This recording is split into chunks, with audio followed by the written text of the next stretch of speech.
them come. This is their fate. All right. All No. right. Nice. All right. Welcome back to the House of Wolves podcast.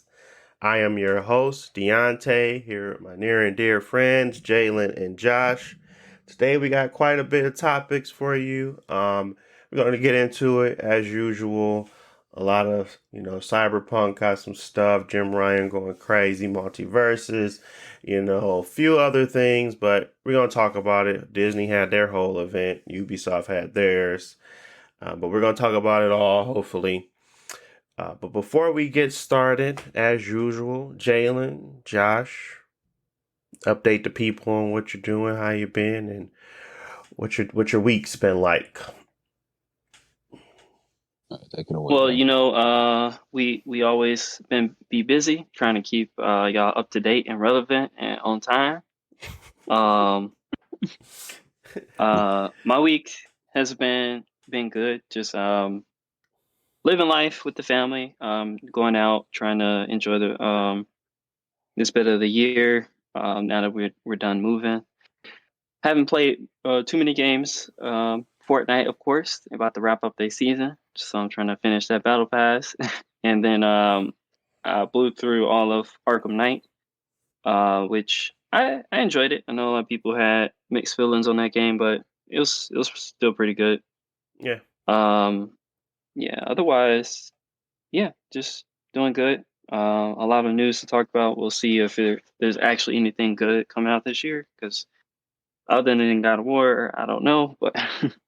Yeah, we'll see. Hopefully, something comes around the corner that's actually worth something. But we got stuff to talk about. What about you, Jalen? What you been up to?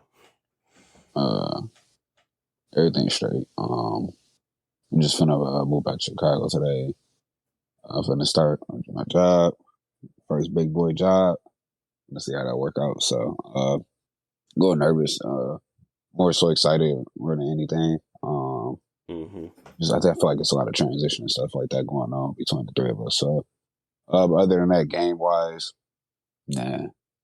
I ain't gonna lie, I ain't cut on Fallen Jedi, but I like Multiverse has been having me in a chokehold. So, we got footage of that. We in there up to work, you feel me? So, Yeah, that game funny, dog. But yeah, that's pretty much it, though. So, okay. Well, yeah, for some reason it just sped up. I guess it's having a bad connection. But yeah, what he said was we've been playing that Multiversus, and that is 100% true. That's all we kind of. I've been playing other stuff. Went back to Dying Light 2 because they did some updates, and it looks a lot better now. A lot less bugs per se. A lot more fidelity when you're just looking out. You can actually see stuff. It doesn't look super grainy. I took the film grain off, and they kind of upped the resolution, so it looks a lot better to play. So I'm going through the story now. Hopefully there's a lot of exciting moments that happen, or at least some good story twists to kind of make the world feel a little bit more lively. But right now I'm going around killing stuff and collecting the high tier gear and doing all that stuff. And it's back to the same old Dying Light I'm used to, where lots of fun, cool parkour stuff, and you just run around, kill zombies. I'm just looking for the story to kind of elevate and start to pick up, so that way I can, I guess, recommend it. Right now, I just feel like it's a game for me. And recommendation-wise, it may not be the best, but hopefully it picks up and it's actually a decent game. I know I'm a little bit late to the party, but I stopped playing it simply because it wasn't in the state that I wanted to play it in. And now that it is, I'm gonna play it. And sometimes that's okay. You already finished what was that, Dead Island you was playing? I was playing Dead Island Riptide, but no, I haven't finished it. I'm playing that on my Steam Deck. I play that Okay. right before I fall asleep and stuff. But I'm playing Dying Light when I have a chance to play games in general. But yeah, I am playing two different zombie games, and I'm playing both of them because literally Dead Island 2 was announced, and I was like, let me go back to Dying Light 2 and see what has been updated. And again, it was able to play it, and I kind of want to be able to compare and have fresh I have it fresh in my mind when I go to play the new Dead Island 2, to whether see like what they did different, if theirs is even worth it. So yeah, that's what I've been playing. Strangers of Paradise kind of fell to the wayside, but I'm gonna try to still beat it. But outside of that, yeah, that's what I've been essentially playing as of now, taking up most of my time. Roller Drome, but that's very on and offish. But yeah, that's me. That's what I've been doing in Multiversus with Jalen. Gizmo Finn, the Gizmo Finn combo is going crazy. And then when I have to pull out with the strong man, I gotta pull out my LeBron drawings. I gotta pull him out when it get a little too hectic out there, when too many bugs funny throwing safes. Man, start cramming on them. Start cramming on them. But yeah. But yeah. Anyways, that's what we've been up to. Now let's move on to these topics because we got a lot. So the first one was Jim Ryan and Phil Spencer going back to back. I mean, these large, CEOs of these departments and these companies, and it's hilarious to hear them. This was supposed to be a off the record conversation. But anyway, basically, if you don't know, Jim Ryan, head of Sony, and Phil Spencer, head of Xbox, they had a conversation in regards to Call of Duty, and Activision has bought it. Microsoft has bought Activision, or is in the process of buying Activision. And basically, Phil was like, I ain't gonna hold you, G. 3 years. I give you 3 years before we take it off. And Jim got a little upset, even though, he's making plenty of moves. Everybody loves Jim, right? Jim's making plenty of moves that are very non-customer friendly, but this one, it just threw him over the board where he had to reply. And and basically what he said was Microsoft has only offered for Call of Duty to remain on PlayStation for 3 years after the current agreement between Activision and Sony ends. After almost 20 years of Call of Duty on PlayStation, their proposal was inadequate and on many levels and failed to take account the impact on our gamers. We want to guarantee PlayStation gamers continue to have the highest quality Call of Duty experience, and Microsoft's proposal undermines this principle. Man. So, Jim. Go ahead, Cap, for your boy. What you mean? Phil Spencer is making moves to just like them. They bought Bungie. They making moves to incorporate themselves to be they trying to get something that's worth half of what Sony has. And Sony got a lot of single player, but multiplayer is really where the money is. So it's a chess move. What you want me to say? Like 3 years, y'all got 3 years still. After that is GG's maybe. Like, what do you want them to spend that $70 billion and not take advantage of what they got? They don't really care if Call of Duty is probably the highest selling, game across the consoles. They want it to be the highest selling game on their console. So Jim literally does everything in his power to create a barrier, or not. I don't know if it's Jim, but it's people making the rules. He's the head. So the people, like the locking microtransactions to their system, you cannot move your accounts. The hard stop on trying to keep people from being able to do crossplay, the inability to all of the constant, partnerships and timed exclusive stuff. They're still pushing for that stuff as well. Like literally, he does this stuff all the time. And now that he can't afford to play with big dogs like Call of Duty, because unfortunately Call of Duty is one of those games that whatever you may think, it's still one of the highest selling games every year. So they understand the power of Call of Duty, and that's why they bought it. So I don't really get his whole argument here. And the fact that he's such a hypocrite, because it's like so many things that he has done over the years that kind of states this exact opposite. Like if he was in this position, he probably wouldn't even give him the 3 years. He'd probably just take it off. Like that's why it's so funny to read this, because Jim is just a hypocrite. That's my opinion.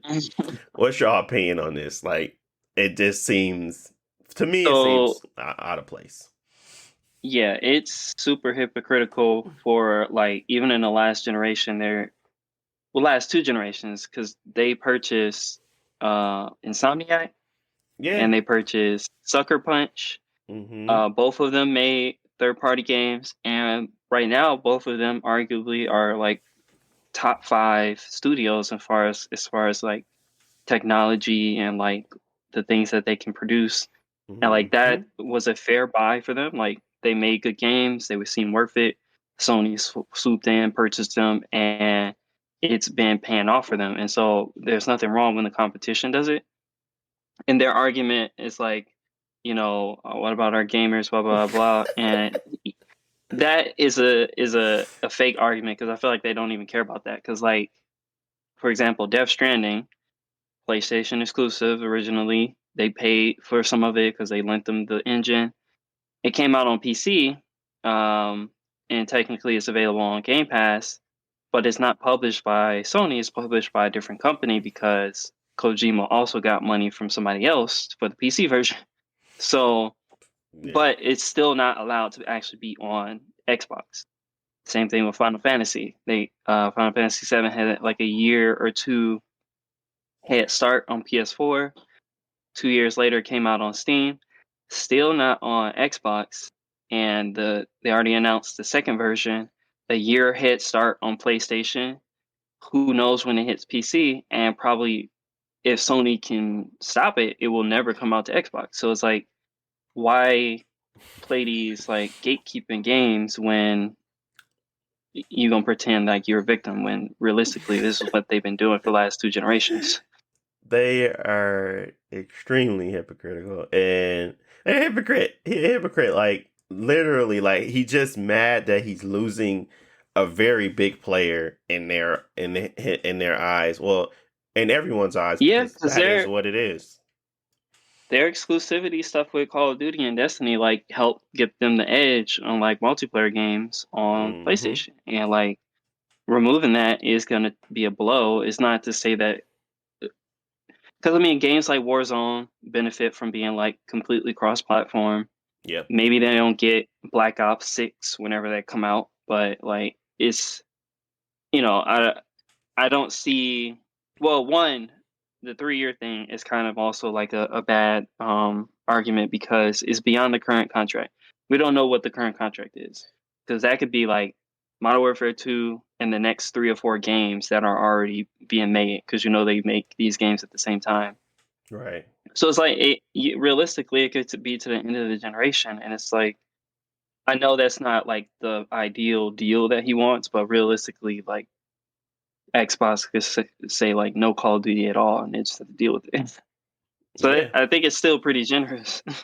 No, it is. Like they understand that it's a cash cow too. They don't want it to lose, but at the same time, like I just paid $70 billion for this. If you think I'm not gonna make people want to come to my console with the exclusive stuff that I just purchased, you're out of your mind. Obviously, they might be really reevaluating now that Starfield trailer came out and people weren't too hype about it. So it's really just it's just a chess move, man. Like get with it or get lost. There's no real recourse to this. There's no real issue to be Go ahead, had. bring back Killzone. Yeah, you gotta They bring show back Call of your other Duty stuff. killer. Socon, So whatever you calm. want. Yeah, whatever you want to bring back, bring it back in the right way. And the fact that like they were still talking about like they haven't even done the things that they were promising, like Last of Us multiplayer. At least I know that's not like technically a first person shooter, but it's a shooter that people were enjoying on their console and it can be exclusive and they haven't even done anything to it. And y'all just bought Bungie. Try to the next game that comes out. I and I know Bungie said that they're not going to lock it. I just have to know that there's some gimmick there, man. It's just like I'm not paying $7 for y'all not to give me something exclusive. Like whatever it is, Yeah, they'll definitely have some sort of exclusivity. yeah, Um, something. but luckily Bungie got a good deal because they like still publishing themselves, so Yeah, they make the final decision. But yeah, it's some sort of deal or benefit that PlayStation is going to get advantage of. absolutely. Whatever it may be, we'll see it come to fruition at some point. But to pretend like they not benefiting from exclusives and for harboring games and being a gatekeeper is ridiculous. So whatever, Jim Ryan. It's just a whole whatever situation. But yeah, that was interesting. Uh, but I think the next thing that we wanted to discuss was um Cyberpunk. Cyberpunk has finally decided to abandon last generation, which is great. I mean, I was more happy about that than anything. I was like, Mm. I was hoping, I was like, bro, if y'all come out with another DLC and y'all have to do all that work over again just to make it run on these terrible systems that y'all know can't run it, um, or not terrible, but you know what I mean, like they're at the point where they're not going to be able to keep up, and I'd rather you restrict your resources to those three: the Xbox Series S, Xbox Series X, and the PS5, which they did. So the DLC is not being supported on the older generation of consoles. I thought this would come a long time ago, but it is 2022 and the pandemic hit. But we're finally starting to see games not going to the older consoles, and it's not saying I'm happy that people can't play them, but I'm happy that there's now going to be dedication to making the games that we want to play worth playing, because there's been a really, really large, fall in quality control over a lot of stuff. I mean, I know even I don't know if and Insomniac is very polished, but I know there was some issues I had with Ratchet and Clank. I'm trying to remember what they were, but there was games like it's just very weird, space to be in. But Rift Apart was only a PlayStation 5 game, so I can't even complain about that. But anywho's, Cyberpunk just announced their DLC and it's called Phantom Liberty. They said it's coming out in 2023. They didn't actually give a release date. But alongside of that, when they discussed the game and the announcement, there was a Edge Runners update for the new I guess anime series. Yeah, the anime series that's coming out on Netflix. This patch really wasn't. It didn't do much for any of the consoles outside of the Xbox Series S. The Xbox Series S now runs at 60 FPS. I'm not sure if it's 1440p dynamic or if it's 1080p dynamic, but it has the ability to run at 60 FPS on that console now. It was only a quality mode, no performance, but now it has the ability to swap between the two. Where 1440p, 30 FPS, I think with ray tracing maybe, and then the other one was with 1440p or 1080p dynamic at 60 FPS. People already did the stuff, and they already did like the testing, and it says it runs really well. So I'm glad to see that the Xbox Series S is still getting love, and it's actually getting love in the right way, where people can literally get that console for like $250. And that's a very cheap price for a new generation of console. Obviously, it's only digital, but I believe there's something in the works down the line too that would allow it to even run disc games, which is really cool. But yeah, anyways, Cyberpunk. Are we excited, Josh? I know. I don't know. I don't know if Jalen, did you? No, he didn't. Jalen, you didn't play Cyberpunk. No, he didn't. No, I ain't never played it. Yeah. But are we excited, Josh? Are you excited about this one?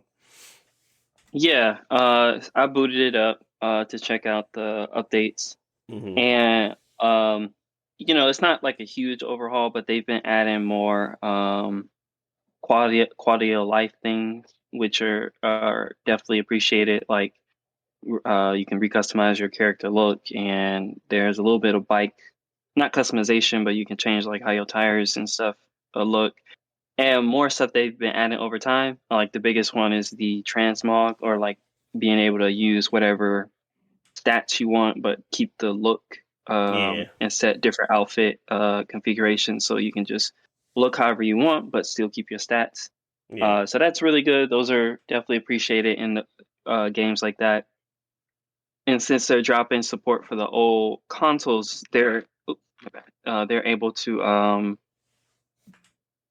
I guess push their next few updates into different like directions that they couldn't, because they announced that they're gonna overhaul the police system and add vehicle combat. But that's only coming into the next gen, or like the current gen consoles, and it's not coming to the last gen.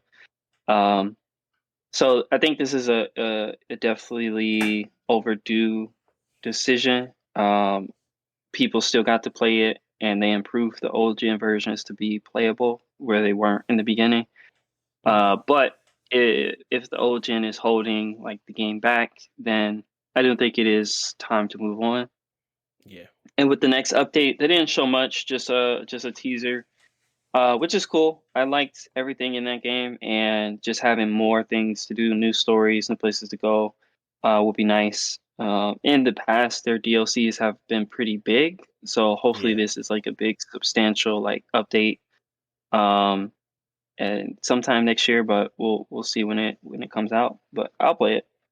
And Absolutely. probably it depends on like what things are looking like. I want to play it on PC just because like I have the capability to. But the console will still be. Oh, that's one other thing they added. The reason I want to play Crossplay. it on PC is because they added cross save, Yeah, so you cross can save. transfer your console save to PC, which is like not really expected of single player games, but that is like a really good benefit. Yeah.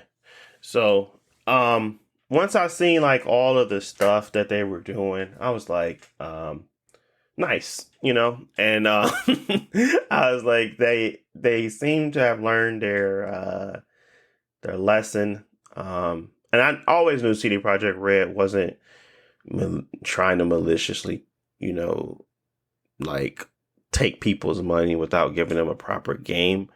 I just think the project was just too big and too expansive for them to ever have right at the time of launch, regardless of what they did. I'm glad that I was able to experience during that launch period, and I'm kind of want to go back now and play through it with like a female character, V, and just kind of play the game again and have two saves, one for my original and then one for the new one, and kind of see all the changes and really experience the game in a state where it's very stable and not glitchy and running at its very best. But yeah, that's really cool that they have those opportunities and abilities, and they're even refunding people that bought the Xbox One X version with the DLC was supposed to be included. They're obviously reimbursing people for that, so they're just doing all the right steps. They're not sending out Last of Us Part 1 special editions all jacked up and won't give them their money back like Sony, but there's that community and that PR stance that really is public relations is important, and I think they're slowly but surely clawing their ways out of that hole they dug themselves into. But yeah, I'm really looking forward to it. Like I said, I was always in the camp of, yeah, the game glitchy, but I still loved it. So Phantom Liberty is right up the alley of me just giving it more time and really having something to really jump into. I'm definitely gonna do the look into the transmog system because there was plenty of outfits that I was like, this looks way better, but the stats were different, so I'm gonna definitely jump into that. I haven't touched it in a while, so yeah, it'd be nice to just revisit the game in general. But yeah, Cyberpunk. I think it's definitely it's one of the better games that has come out in a long time, and I'm waiting. I'm just hoping that these continued updates and this DLC will allow it to kind of get the launch that it should have got in the first place. Because it's definitely worth the money now, but you can get that game for $10-15, and I really want to support CD Projekt Red because this is like one of those types of games where you don't want to lose these type of representation in the gaming community, even if they messed up, But we just having that support. I really don't want them to just not feel like they don't want to go down this route anymore. I'm sick of mobile games. I'm sick of everybody announcing them. I'm sick of everybody trying to get their bottom line up. I'm just sick of a lot of the tactics that go along with the gaming community at this point.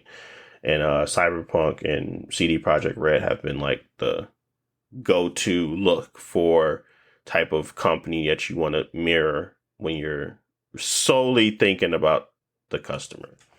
So yeah, hoping they do good. Anything else on Cyberpunk before we move on to this Multiversus, this is a funny change, but anything else on Cyberpunk? I guess it's small. They had it might come out this week, their anime coming out. I haven't checked it out, just watched the trailer. It looks pretty like crazy and like fast paced, like Cyberpunk anime. So I might check it out. I think it's on Netflix, so it might have more than one episode. But yeah, otherwise, yeah, like you said, hopefully Cyberpunk continues to get more support and positive PR. So because it is a good game, and I want to see more of it. So yeah. Mm-hmm. Okay. Well, moving on. Multiversus, Gizmo, and was recently. Yeah, he was recently put into the game. He go crazy. I ain't gonna hold you. He got some really good combos, and he got some really good mix-ups that can kind of get people a little bit off, throw people off. So I really like playing with Gizmo. I've been playing with him for quite a while now, and me and Jalen been running Finn Gizmo combo and occasional LeBron James. But it was a funnier change that happened during this update that I had no idea, and maybe Jalen has seen it. Jalen, have you seen it? Yes. Tomorrow, taking. Yeah. She now brings out the Scooby-Doo machine versus the police. Yeah, I heard about that. I thought that's kind of odd, but yeah, until I read about it, and then I was like, people kept putting LeBron.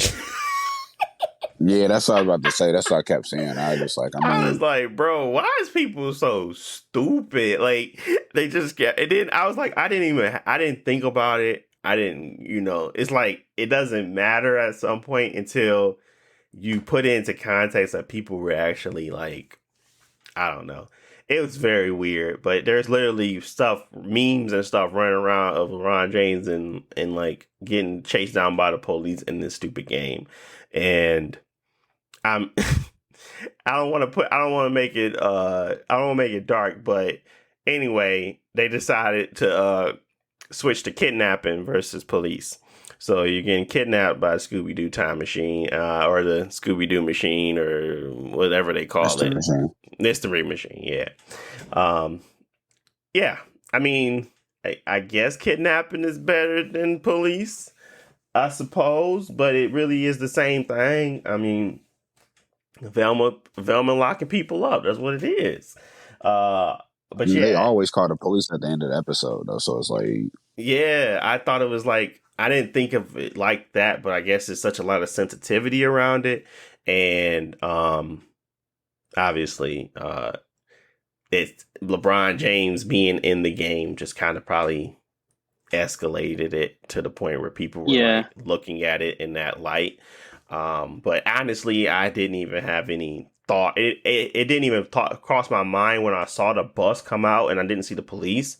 I was like, what? Why she got a bus? She got a bus too? And I didn't even think about it, or not the bus, but the van.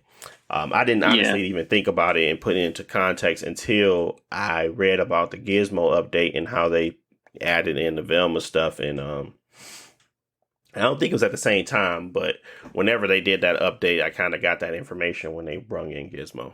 But yeah, The main thing is that they arm the trolls, and with this yeah, game being so popular, they gotta be careful with stuff like that. 'Cause,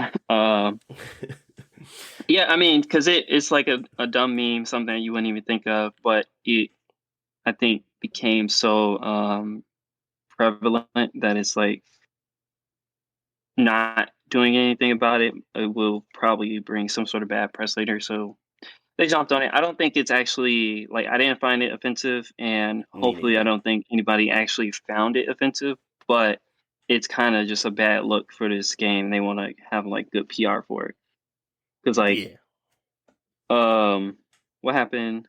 It was a while ago, probably like 2 3 years ago. But Fortnite had like a Martin Luther King event, Oh, I did and not know about that. yeah, it was just like you know, kind of like the Dragon Ball Z thing. You go to this area and you watch stuff for Black History Month. But the problem was that all emotes were allowed, and I forget which emote it was, but it was like you could. Oh man, what was it? It might have been like a cowboy emote with like a rope swinging thing. Or, anyways, it was some sort of emote that people were doing in Oh the Martin Luther wow, King event, and they had to update it where you can no longer emote in that mode. So wow. is it because wow. people will just be stupid and take take these things about race or gender or whatever is going on and make fun of it, and it's just kind of like a bad look, especially if that's not what you intended. Yeah, people will take your game and make you seem crazy. Which I mean, that's something that's like a whole other level of consciousness and being aware of like what you're putting into your game and stuff like that. So, but yeah, they removed that, stop calling the police on people, Velma, and they added in the Scooby Doo mystery machine, or the mystery machine. But yeah, I I mean, I thought it was I, funny though. yeah, I was about to say, I guess the only sensitive part, or the reason I can see it to be sensitive, if I'm trying to empathize or whatever, is one with LeBron James. He's the only person that's himself in the game. Yeah, Hmm. I mean, you got Anna or whatever. I think that's her name, Anna, but clearly she's just a character or whatever. Arya Stark. Yeah, Um, yeah, yeah, Arya, my bad. But she's not herself. And then on the top of that, LeBron James is the only white person on there. So like, yeah. it kind of, I guess it can be looked at in that way. And if people want to make like compilations or something to keep putting them in a police car or something, but I ain't think nobody thought that far. I ain't even know that happened because I just didn't. I mean, I guess I didn't really see that matchup really. So, but Yeah. yeah, I get trying to put themselves in the best situation of like moving forward. Absolutely. I mean, it's a smart change. I remember even like Disney do those changes all the time where like I was watching some TikTok the other day and people were getting upset that they changed the original animation, but literally in Lilo and Stitch, the girl jumps into the dryer to hide from her sister, and they just changed it to be in a cabinet and like pulling up a pizza box, and people were like upset, like they changing the original. I'm like, No, they just training kids like to jump in the dryer so they can kill themselves. Like that's not where you want to hide.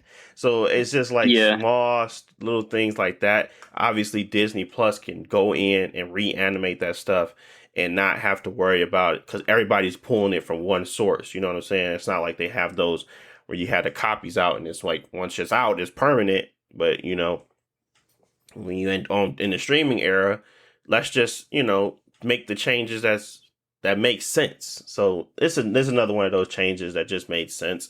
I don't know how better kidnapping is, but I mean it's the same thing. It's like the premise of it is to understand that when Velma and them find the clues and they actually uncover the mystery, they call the police to arrest, and that is the norm in that show. But yeah, people will take anything and run with it. But yeah, Gizmo has been really, really good to play with. I had probably got the most experience. Jalen, probably you. Yeah, I think you ain't tried them. You just been playing against them. But Gizmo has a very funny tiny pink card that can really make somebody's day a little worse. He reminded me of Wario in Smash, where he had that stupid motorcycle. And then he has like the ability to, play really well in the air. He has this umbrella that go crazy. And he has a lot of good combos, abilities to combo into things quickly and get out of things quickly. So Gizmo is a really good character. I don't know if he's not balanced or balanced or not, but at least he's fun to play with. And I think as they continue to kind of, update their roster, I haven't found anyone I didn't have fun playing with. I liked it Morty. I like LeBron James. I liked it. I think that was it one more? I think it was Gizmo, LeBron James. What about Morty? Rick? Yeah. Rick ain't in there Morty yet. Yeah, Morty's in there, but Rick ain't. So yeah, all the updated characters that they brung out, I've actually quite enjoyed. So as long as they keep doing that, I know it definitely got Jalen in a chokehold for real. So we gonna continue to play it. I'm having fun. Any updates on play styles, Jalen? Anything that they should be aware of? Is the who on top right now? Nah, I don't know. I don't keep in like I don't pay attention to the meta or nothing like that. But who the worst to play? I guess you know who the worst to play at least. Oh, you talking about like the characters to fight against? Yes, man. Yes, sir. I'm trying to think, bro. It probably got to be Jake. Be annoying, but it got to be Iron Giant, man. Like that dude just don't. He don't be dying, man. I'm like, bro, you at 200, bro. Just die. Yeah, I don't know what they can do about. I don't know what they can do about Iron Giant. Honestly, he's big and he has large boxes, and he's like.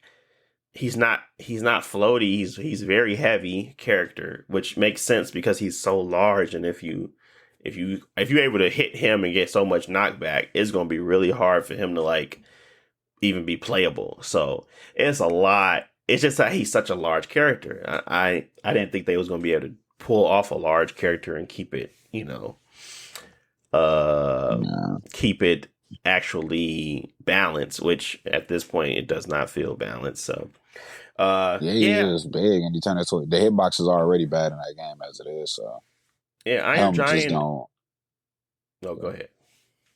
No, I was just saying him being as big as he is, hitbox being as big as they are, it's just like all right, bro, like you really didn't hit me, but I guess I got to give you that, and it just get real bad. So yeah. Like, I don't really have any issues fighting anyone else. Like, people can be dogs with somebody and we're just, dog walkers. But it's not like we couldn't have stopped them. Like their Garnet last night that just kept spamming the same move. Dude was doing cheeks. Like down smashes and she was cheeks. But, there's other people that really are really good with the character and you just can't do anything with it. But Iron Giant, it's like this low ceiling of being able to be good at with him, or even like just know his moveset, and you could probably get some wins off that you shouldn't normally get because of simply how big he is. So yeah, and the game just spammy as it is. So Yeah, Iron Giant is a problem, but overall, I'm really enjoying Multiversus. I really like the dailies that they have. I wish the battle pass would level up a little bit faster.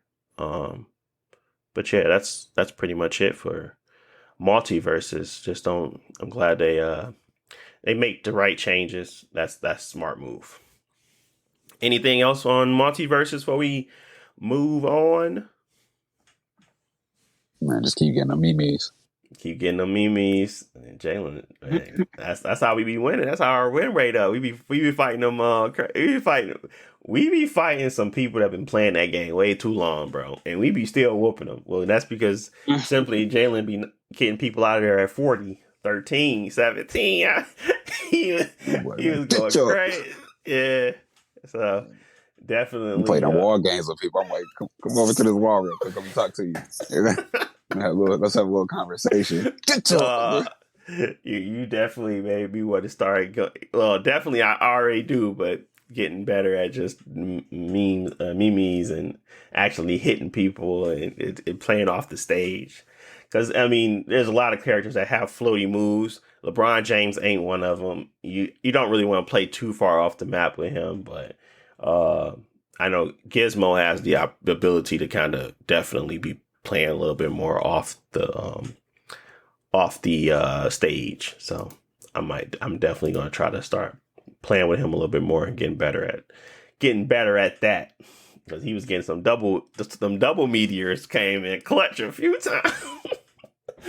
They lost this game just because of that. They're supposed to win because they be people that's definitely outplaying us. Yeah, they just lose 3 quick off some memes. I'm like, yep, give us that. Yep.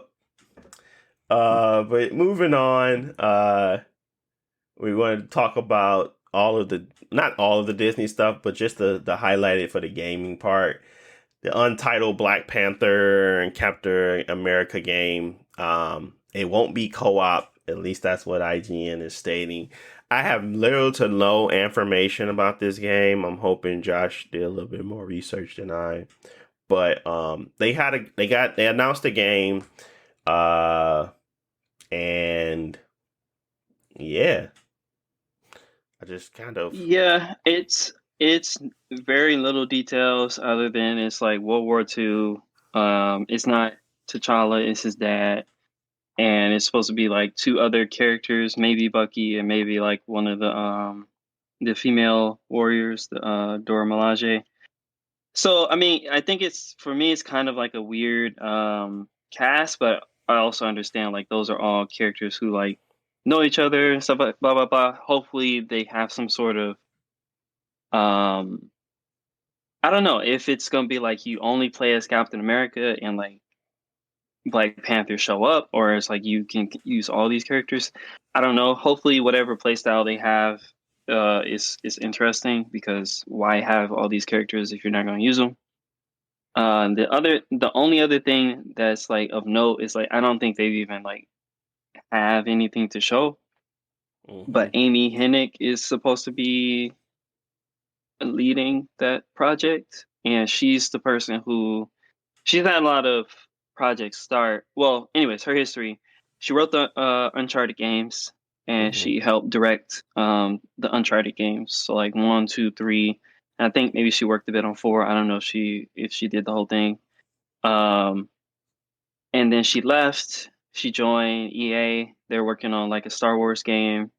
I think that Star Wars game got canceled, and then she left there and did her own thing for a while. Now she's at Skydance. I don't know anything about Skydance, but they're making this this Black Panther this Captain America game. Yeah.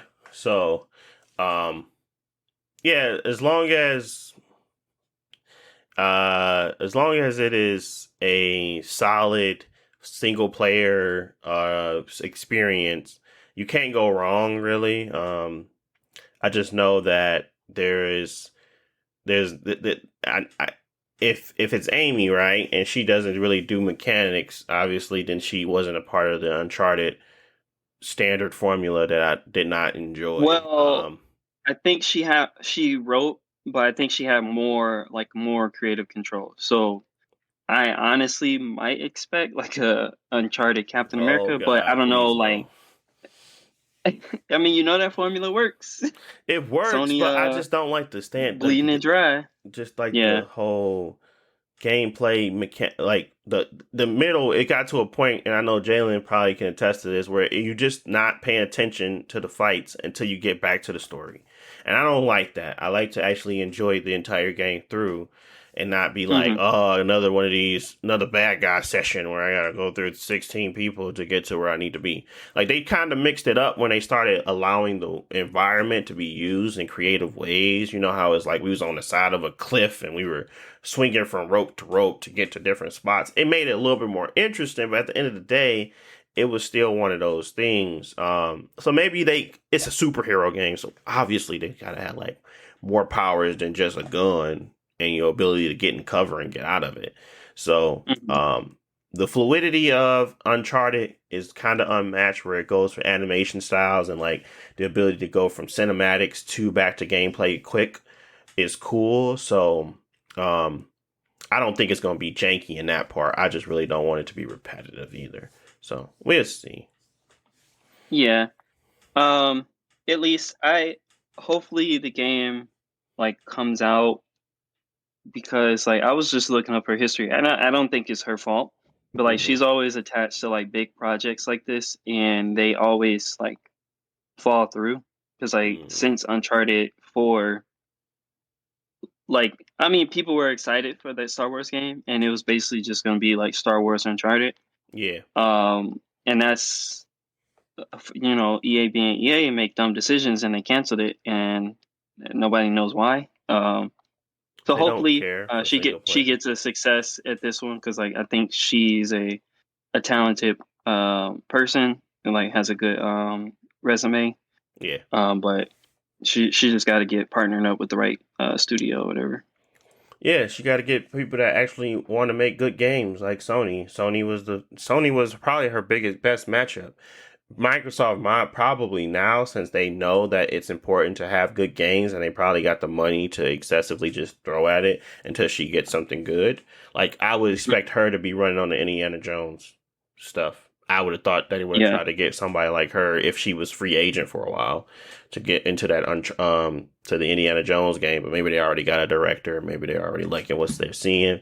But if that Indiana Jones game isn't great, then it probably would have been better to kind of have Amy do it. But yeah, Skydance, Disney. Disney is a part of that camp where I think Insomniac and Sony held a lot of the first one that's ever going to come out. We'll see how Wolverine is, but Insomniac and Sony had to show how powerful it was if you give them creative control and allow them to do their own thing in Spider-Man. Wolverine being hmm, announced, that might be their next showcase. That might be the one where, now Marvel or Disney is putting a little money behind it and like partnering with them to provide a better experience. But at the same time, they could just gave him the game and said, do the same thing you did for Spider-Man. Um, yeah, so I don't know if Disney is the best company to invest. Like, they don't invest in gaming as much as they do in their like studio movies. Like, sometimes I feel like they throw it to the wayside. I think they probably gave Square Enix a lot of money, and to be burnt like that, I feel yeah. like it's just kind of going to be like uh, a very limited budget, and it could go down that road of not actually ever coming out. But let's hope for the best. Let's hope for the best here. And what you think, Jalen? You looking forward to a Black Panther game? Honestly, uh, no. Man, why I not, don't, G? bro. I just don't really care for superhero games, man. I was gonna say that same thing, but I don't want to feel like someone that's like down on a whole entire genre. It's like, Nah, yeah, I'm over him too. I'm kind of like when they did Avengers and when they did like Spider-Man and then Spider-Man Miles Morales, and now they're going to be doing the Wolverine. But I can't I be mean, mad at them for like, and then especially when Spider-Man was a good game, it wasn't terrible. So I I mean, mean, really, like, what superhero games we got other than Spider-Man and Batman? I mean, And I they used don't to um, even come count out the with them and Avengers because stuff. that was trash. It's just yeah, like I feel like with a superhero game, the game isn't the first. What's the word? First form of media. I'm Hmm. trying to figure out how to say it. Basically, it didn't come first. Like a comic book or like a movie or something probably came first. So the game gonna Yeah, do you some of the might. stuff similar that the comic, Hmm. movie, animated series, show, or whatever might have did. So at that point, like you kind of got a taste of what's gonna happen in the game. Obviously, the game can do different things and stuff like that, but it's not gonna be nothing that's like. I mean, I ain't gonna say it's not gonna be nothing that's completely new because I don't like really play the games. Like I didn't play Spider Man, so I can't speak on all the things that went on in Spider Man and stuff like that. But it just don't appeal me. I'd rather just see like a new original story and Yeah. not have anything to do with something that had already like came out. I mean, you could argue the same thing about like playing Dragon Ball Z games or something like that or Naruto games, but I guess it's just a different delivery and it ain't something that you. I well, don't I know. I think guess it's I the don't. No, same. I It's the mean that's It's same. fair kind of because the same thing. That's why I paused. I'm Yeah, like, yeah, I mean, it's kind of the same thing, but I I just get feel what you like mean though, because it's like if the game is too close to like other media, then it's kind of like it draws direct comparisons, and then it's like, oh well, the movie was better, or you know, Green Goblin was better in the movie, and I don't like him in the game, and stuff like yeah.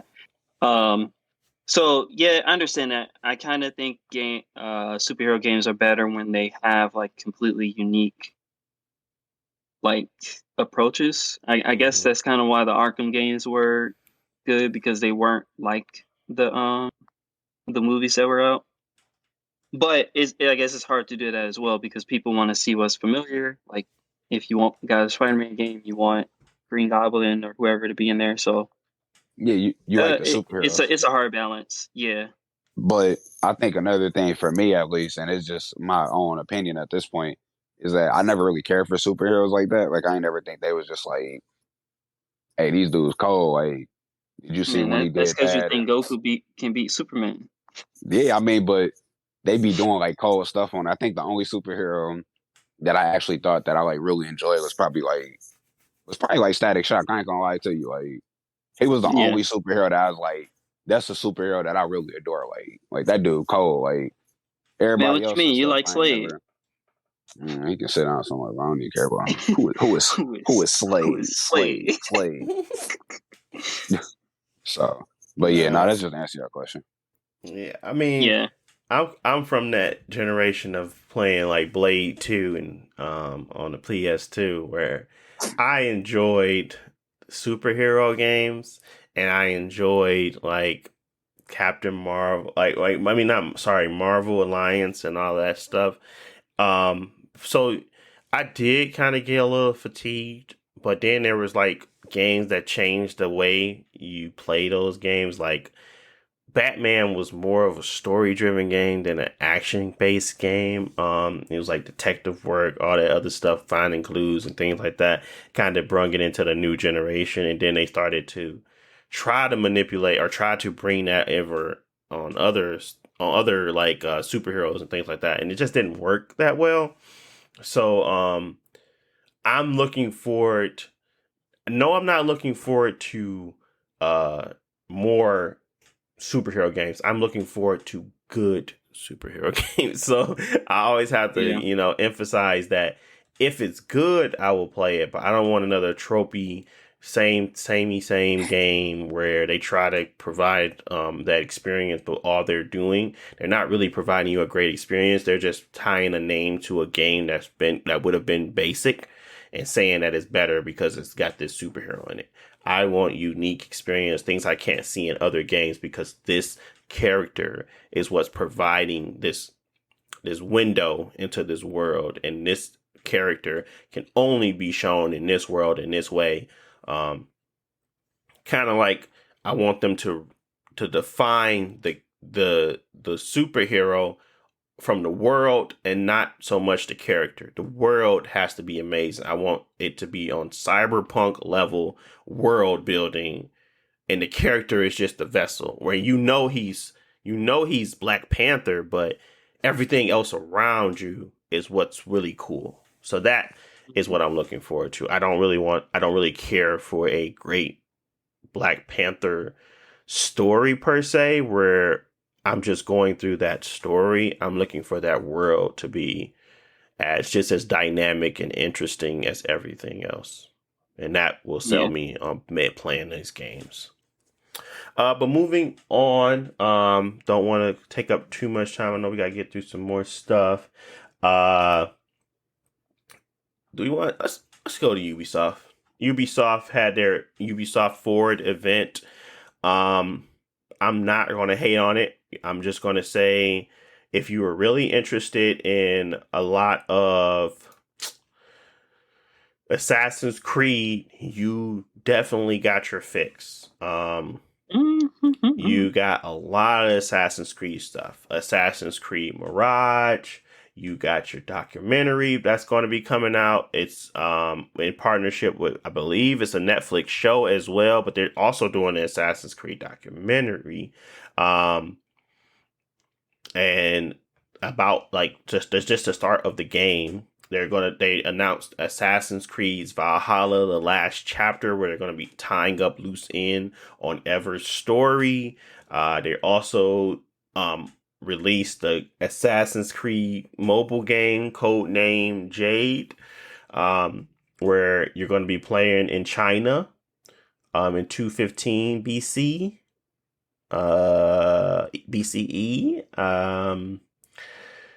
Yeah, and then you got an Assassin's Creed Netflix show, as I stated. And then they also announced three other things. Assassin's Creed Codename Red. This is going to be Mirage, Assassin's Creed Mirage, just to give you context, is the game that's going back to its roots. It's going to play more like Assassin's Creed 2, Unity, those types of games. Assassin's Creed Codename Red is the new game set in feudal Japan, which I'm actually really excited to be in that time frame and see how they build that world. But that is the one that's going to be the next premium, I guess, flagship title. That's what they're calling it. But it's basically the next Odyssey, the next Origins, the next Valhalla. And then they got Codename Hex. All new type of experience. It's looking like a little bit of witchcraft and a little bit of hocus pocus, but it's got like the Assassin's Creed logo built out of wood sticks, and it got this very creepy witchy vibe. So it might be a scary game, which would be interesting, I suppose. And then they talked about the overall thing, which is Assassin's Creed Infinity. It's basically like how they're going to curate the world of Assassin's Creed. And it's like this overlapping big bundle joy type of platform that's going to allow you to really jump into the full world of Assassin's Creed. And as they were going through it, I had to give them respect for having a game like this exchange and be different and still be successful. And just like how many worlds they have built as they were talking about it, I was just like, yeah, well, that's true too. They have done a lot of stuff in history, like where they would like introduce you to these characters, and like you would have like storylines based off of these historic people. And I don't think I ever got any like that from a different type of game, to the point where it was like, centerfold and centerpiece. But yeah, it was that. That was the Ubisoft Forward. I could talk about the other stuff, but honestly, it's all going to be very negative. So I'm going to focus on the positive, which is the Assassin's Creed portion. So Yeah. Did you take a look at anything Ubisoft wise, Josh, or the Assassin's Creed stuff? Yeah, I skipped all the Rainbow Six and Tom Clancy games. I don't care. Hmm. Um, the Assassin's Creed stuff, I looked at all the trailers, and yeah, I mean, they announced 5 Assassin's Creed games, Jalen. One of them you're gonna have to buy. They got something for everybody. Uh, I think I don't know. Maybe Jalen they get on the mobile version. Um, Man, what? Thought he bought it. but yeah, Mirage. They didn't show any gameplay, but this is, I guess, I think the most exciting one for a lot of people is new environment. They haven't done like the Middle East in a very long time, and it's going back to a more classic style. So I guess I'm interested to see what that actually means. Yeah. Because I I want it to have good stealth, not just have stealth again. Yeah. Um, and I already said what I think about the story of where that game is going, so I don't know, but I want to see how it shapes up at least. Like I said, Ubisoft always makes really interesting looking environments, and I like exploring them. Hopefully, the story and like the side quests actually are interesting enough to make that worthwhile. And then the second one for me, I guess, would be uh, Codename Red or the Japan one or whatever. Yeah. If you. Because yeah, they always do really good environments, and I think they'll make this feudal Japan game look very interesting as far as like the buildings and stuff you can explore. Mhm. Unfortunately, it came out after Ghost of Tsushima, so people are going to compare it directly, and I don't think it's any way it's going to compare graphically. But I hope that they make the world at least interesting, and with it being the RPG, I think there's going to be a lot of because I really like Odyssey and the different play styles that you can get. So Mhm. I guess I am kind of interested to see what type of arsenal you'll have in there. Is it like samurai swords, or you want to do archery, or you be riding horses, or different stuff like that. So hopefully it's a good, well balanced RPG. The other like Odyssey and Origins were really good. They just weren't well balanced. As long Mhm. as they get the balance right, I think it'll be success. The other ones, I don't know. Hex could be anything. Like maybe it's more supernatural stuff because they've been adding like more supernatural stuff in all the games where you fight like gods and stuff. Mhm. Um, who knows? But uh, the other one, like the mobile game and more DLC for Valhalla, I don't really care. I don't really know who that is for, but Yeah. they got something for everybody. Yeah, man. Like I said, they got something for everyone, Jalen. Um, all the Assassin's Creed you could ever want in the history of Assassin's Creed, Jalen. Here for you. I actually booted up on Unity, if you believe it or Man, not. man, I I bought Unity actually for like $4. I booted it up it's a waste, yesterday, man, and I said, "This ain't as bad as Jalen was saying." bro. Jalen tripping. Bro, Uh, Byron Oh must man, have. I bought it for $4 and I played it for like 3 hours, and then when I got stuck trying to like stealth through like a crowd and had to keep restarting the mission, I turned it off. But hopefully they don't go back to that. The game don't work, bro. I bought that game in the same night I ready to get rid of it. I said I need to get my money back. And I was broke at the time too. Man, I had to figure out a way to get rid of that game. And I yeah, ain't played an Assassin's Creed game since. man, they not that. Origins was actually a decent game. I was playing Origins yesterday too. I was like, man, uh, Unity. Yeah, I could see the scratchiness. I just wanted to play this. I wanted to see what the story went to or where it went, but it'd be better to just watch it online. I didn't. They didn't do any updates to that game. I thought they did like the Xbox enhanced stuff, but they didn't. They did it for Origins and they did it for Odyssey. So I just play They knew that game was Origins. trash. It, anyways, I mean, if that's what you want to say, sure. But Unity definitely did have, yeah, it was trash. You're right, but hopefully they're making this, Mirage game a lot better, a lot more interesting. But it also keeping it in that same premise because I still enjoy the stealth action, being able to actually be an assassin. Because that was what it was. I thought it was like an open world Hitman. I thought it was really cool to be able to tackle stuff on your like in different ways, and like the missions will have you, in do different things to kind of get stuff done.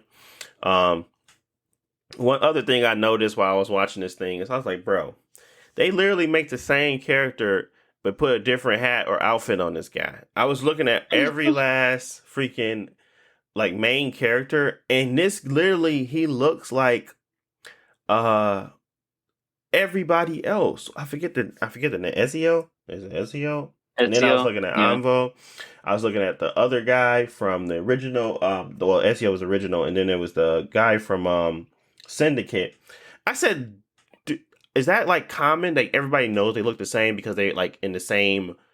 But that's not how it works. They don't. It's not the same generation of person, is it? It's like you're playing and you're going into the ancestors of certain like situations, but you're not playing with the same uh families. Like I thought it was different.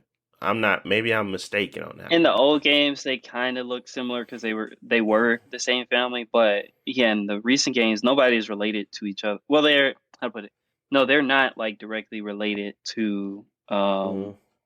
the people in the real world or the present time, whatever. So yeah, I think they just are not good at making interesting or diverse looking main characters. Because I guess the Viking guy was different because he was like blonde hair, blue eyes. But yeah, everybody is like a Man, if guy you with a zoom in beard. on those eyeballs and that nose and the mouth, like, these people look the same. I was like, wow. I said, "Wow, okay. Well, when they pulled up Mirage and they were showing off, I was like, bro, these guys look the freaking same with different color beard." Um, Yeah, but I mean, yeah, that's their thing. Because the guy from Origins, you could take off the beard, but yeah, he was just a guy with a beard. In this game, he's a guy with a beard. Unity, guy with a beard. Um, so yeah, yeah. So I mean, overall, um, the event didn't do what I wanted it to do. I'm not gonna be harsh on them because I don't know. As I was going through it and thinking about what's important for a company, at least Ubisoft isn't cramming tons and tons of microtransactions. They announced plenty of mobile games. I don't have to agree with their tactics, but they're just not cramming a bunch of stuff down my throat. But man, is this a mismanaged company at this point? It's like they focus on the and I can't be mad at them because I feel like they focus on the important stuff like livelihood, people's ability to, still see their family, really showing off diverse or adding in a diversified portfolio of games. But at the same time, I feel like they neglect the things that really got them to that point. And they just don't care. yeah, I'll say like they this event they focus on two franchises way too much. Like there's no Yeah, need for five Assassin's Creed games. Like at most, sure, do your little DLC in your next game, or maybe even at most a mobile game. But there's no reason to announce five brand new games. But like yeah. one of those could be Prince of Persia. One of those can be Beyond Good and Evil that you're supposed to have been working on, or stop making Tom Clancy. Just make you know get another IP. Get um James Bond or something. Like stop recycling the same Dude, they do the IPs. I know same that people thing. buy them, but you don't need 10 Tom Clancy games. Make one, people will buy the mess out of it because they always do, and use your other resources to do new things. But I don't understand what is up with Ubisoft. They act like they don't have the ability to make any other game, and then like one of the biggest companies in the world. Yep. It was one highlight for me, the BMX stuff for Riders Republic. I actually have that game. And I don't want to buy the season pass though, but that looked interesting. But everything else was just like, I don't even understand why you guys came. You should have called this the Assassin's Creed thing and left it at that, because that is all it was. So yeah, Ubisoft did exactly what I thought they were going to do. I'm not angry. I'm just disappointed, and I don't really have to pay attention to them or look at them that much, because at this point they don't really care to get that type of money out of me, and I'm fine with them doing that. So, anyways, moving on past the UB nasty stuff, I wanted to talk about the Xbox Elite Series controller, Series 2 Core. Jesus Christ, they have bad naming conventions. But they came out with a cheaper version of the Elite Series controller, which is really cool. I mean, I didn't think that they were going to do that, to be honest. I thought they was going to always be like this, the Pro. So now they got like a mid-tier, which is nice. And I think last week we talked about the controller being like $220 or something like that. It'd probably be around $210 to $200 after tax, but it's actually originally $179.99. And the Elite Series controller core now is $129.99. So maybe that ballpark figure of what Sony gonna charge is probably in the $250 range, $230, $220, $219.99, $229.99, something like that. That's where I think it'll probably be land. But yeah, Elite Series wireless controller. They decided to come out with that one. It does not have the charging dock. It doesn't have the case. It doesn't have the paddles. It doesn't have the thumbsticks, and it doesn't have the additional D-pad. It literally has what's on it, and you can like thumbstick adjustment tool for actually changing the tension of the thumbstick, and then they have the USB-C cable for charging it, of course. But that what comes with it. What's really cool is that you can buy the complete component pack for $59.99, or you can go on Amazon. They have sometime on Amazon like knockoffs that fit the core controller. Regardless of what it is, it's giving you options. Maybe people don't necessarily need all the extras. I use the paddles and I use all that stuff, so I wanted my extras. I like the carrying case a lot. I still use it to charge my controller. I just sit it on top of it. It's really nice. But yeah, that is something that is coming. It's also going to be in the Xbox Design Lab, so you're going to be able to customize the core controller. That's the first one that's going to be customizable. So that's even better, because I mean, it's just a black controller. I would love to have like a very cool, unique controller in that $129 price tag. Maybe maybe where people want to go with that, and it's going to allow them to customize it in a unique way and put their name on it and all that good jazz. Because the standard Elite Series is not in the Design Lab. But yeah, I bring this up as usual because as they are trying to provide better options for their customers, Sony on the other end, and I have to compare them. I'm sorry, they're just the same company. They're similar in a lot of ways. Sony has decided, one, to up their price on their console, but two, make it cheaper for them to make it. So they have come out, and there's been I think Austin Evans was the first to kind of actually report on the new PlayStation 5. Basically, they shrink the components, the motherboard, the heat sink, and a few other things. They changed the fan style and made stuff easier to connect to make the production of it simpler and more cost efficient. That win on their end was not passed to the customer. It was simply more. It was actually where now you pay more for less of a console. I'm not saying it's less as in it's like not, functioning, but it's literally probably a less,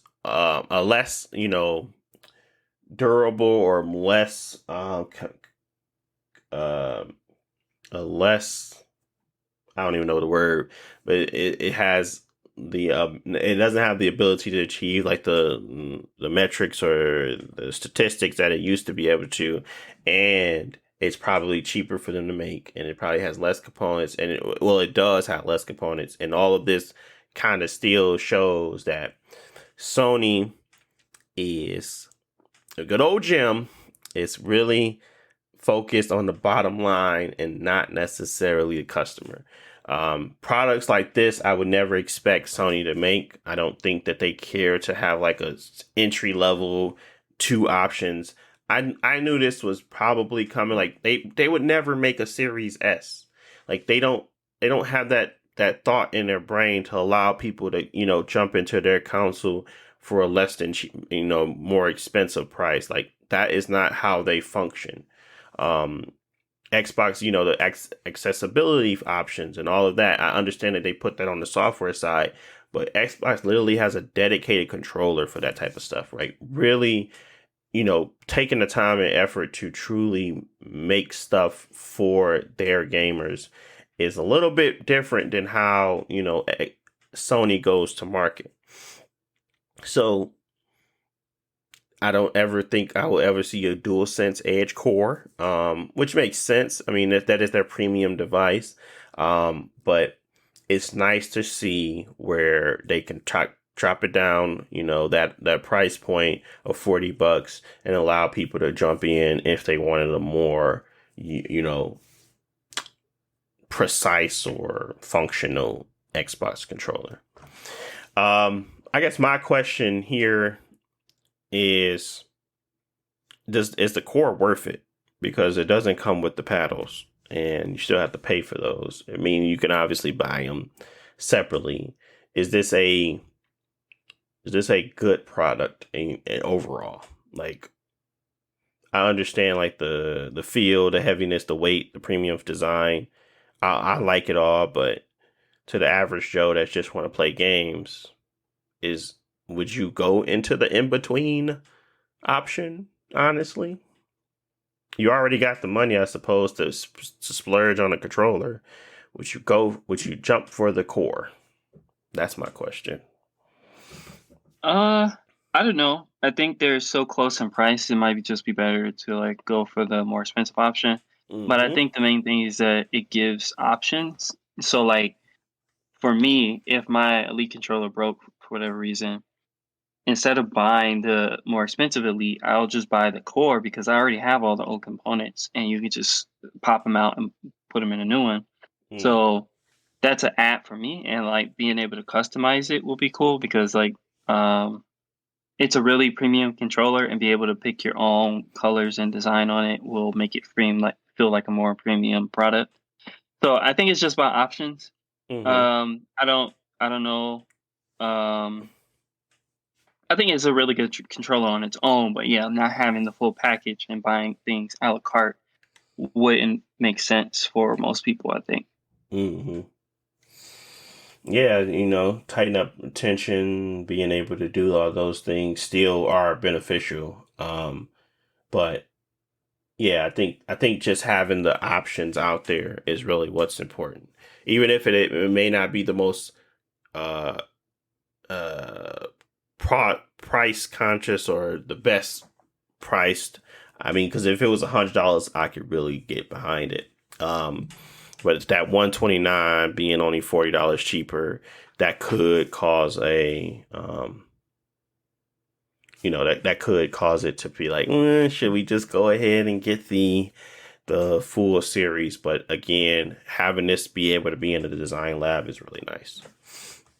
Yeah, but I do think with them removing all the components, they can during like the holidays, whatever, still get the price down to like $100 with like sales or discounts. I think that is really good because that's going to give them more space away from the PlayStation controller, because like obviously people will buy that to use on their PlayStation, but keeping the price on this cheap will get people to still buy it and use it on like their PC or mobile gaming or whatever. And it just, like I said, creates options. And if they want to make a Series Elite 3 and have the price on that be super expensive, at least they have a broad range of options for people. Yeah, it's kind of like the Series S. Over all their bases, yeah. Yeah, covering all the bases is like that's truly how they're going to win. And I'm not looking for someone to win, but I'm looking for someone to provide a better experience for everyone. And having a Series S, I even question, should I buy one and just put downstairs in the living room, because it's a comparable console. It's cheaper to buy, and it'll be something where I don't have to lug my stuff downstairs in order to kind of play games with family when they come over or whatever, because I don't really care for it to be the highest fidelity. At that point, I'm not experiencing something new. More than likely, I'm just playing some multiplayer game where that stuff doesn't truly matter. So providing that option, I would never go downstairs with a digital PS5, because I'm just like, that's basically what I got upstairs. I don't really need that, and it's not like it's not going to fit a need really for me to buy additional PS5 for the house. It would be more so that Series S, it falls into that category. So really providing those options is truly what's important. So yeah, I agree with what you stated there. And it's like, putting that wiggle room to be able to drop even more in price. Because right now the Series controller is like $20 more expensive than this price point right now, because it's on sale. So if they're doing the same thing with this one and they're allowing it to be on sale often, you could definitely pick it up for 80, 90, $100. So absolutely.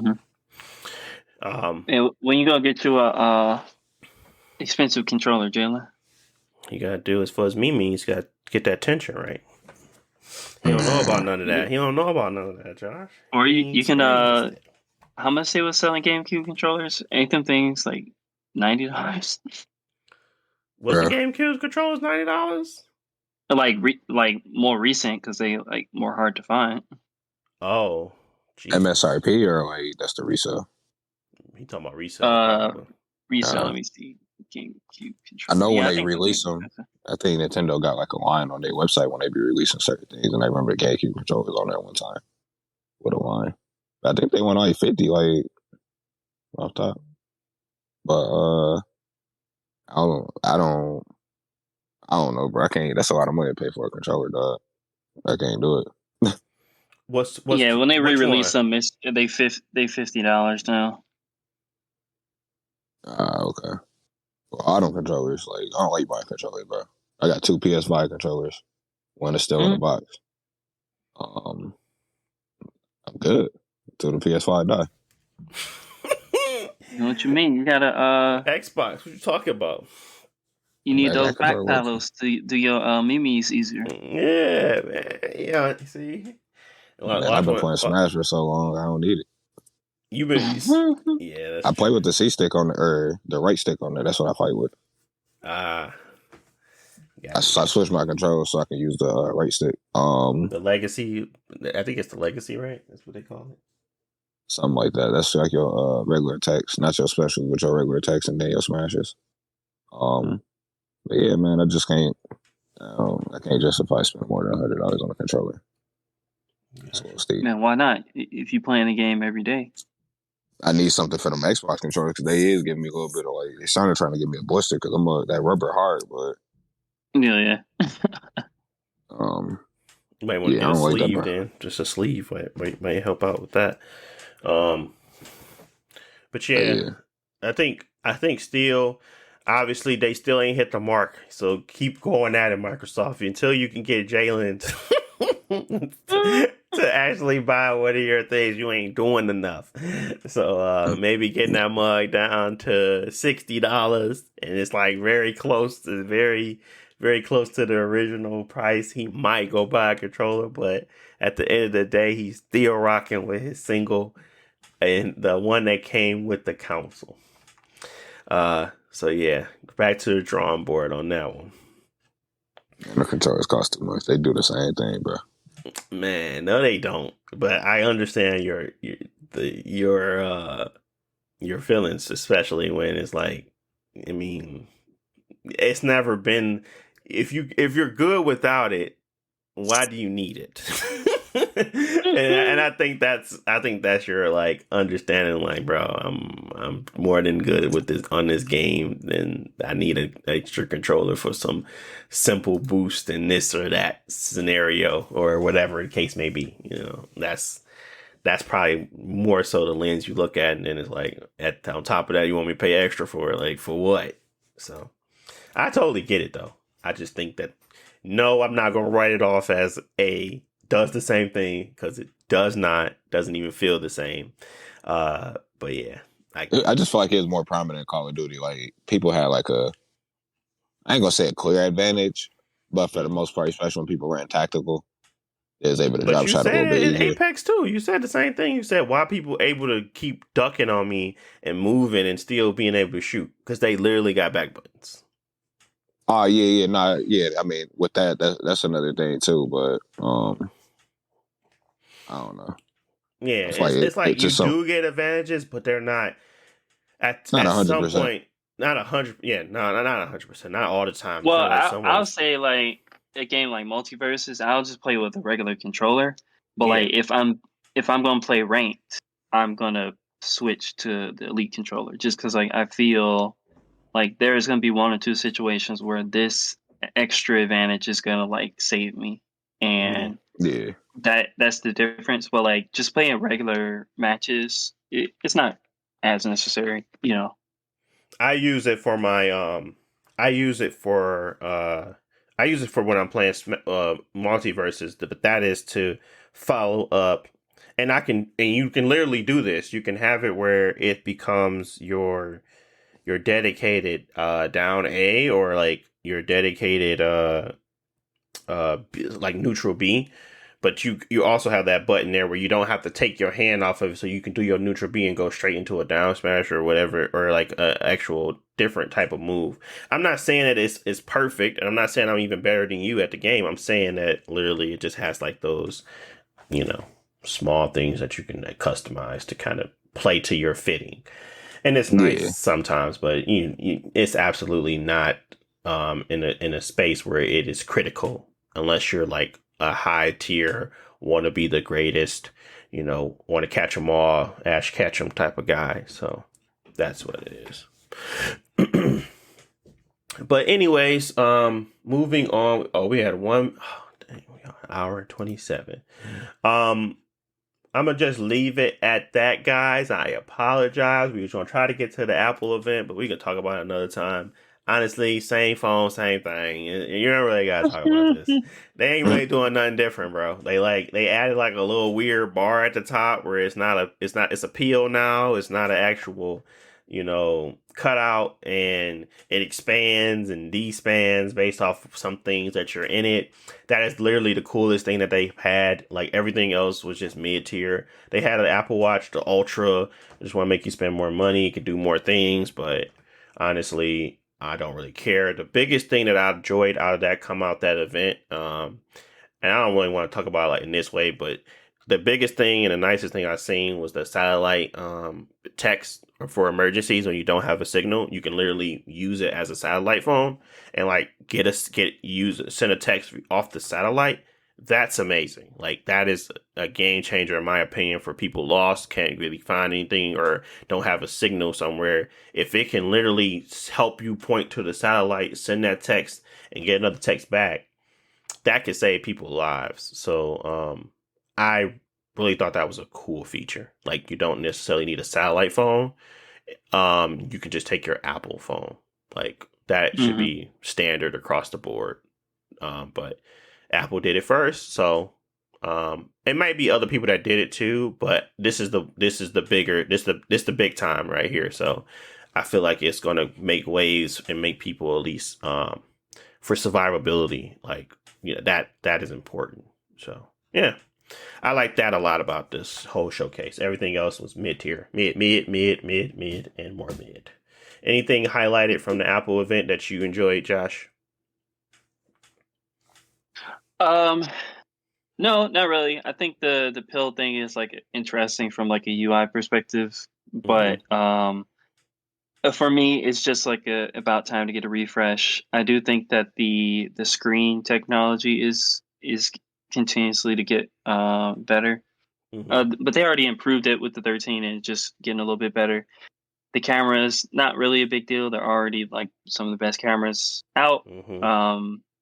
So yeah, like you said, it's not really a huge thing. It's just Apple wants to keep people up and up. Apple people want to keep on up and up on like the newest technology that they offer, and it's same thing. At least I know that people were saying that they were going to raise the prices. They didn't. Which is always good for the consumer. So they have the iPhone 14 releasing on September 16th, the iPhone 14 Plus releasing on October 7th, the iPhone 14 Pro October 10th to the 17th, and then we got the iPhone Pro Max October 10th to October 17th. That are all being released very, very soon. This is my wife's re-up time, so we're definitely looking at these iPhones. She's looking for one.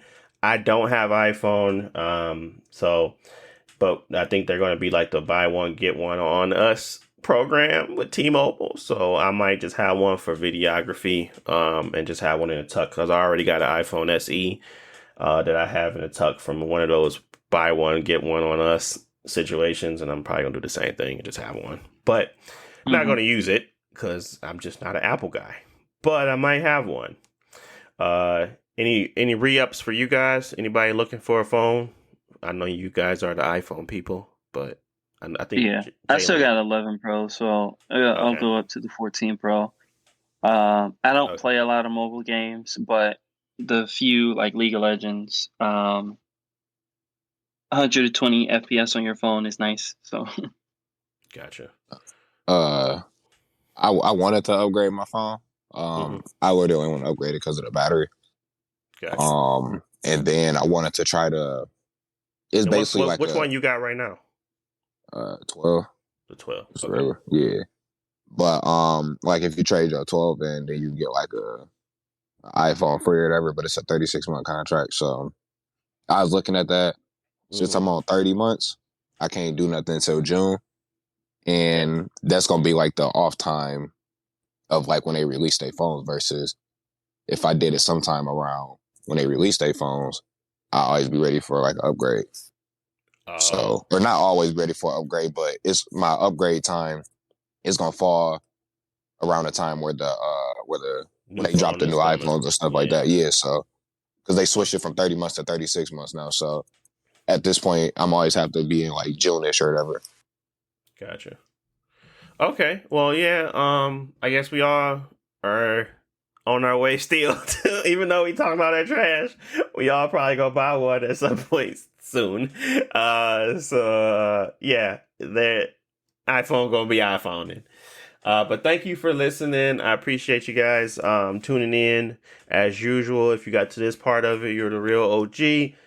You can always find these on my YouTube channel at BCD Universe. You can find them on wherever housing for podcasts you listen to, Apple, Spotify, Google, whatever, you name it, we're there. But thank you for listening, and we will have some more topics and get through everything hopefully next time. But thanks for watching or listening as well. And we'll talk to you guys in the next one. Peace.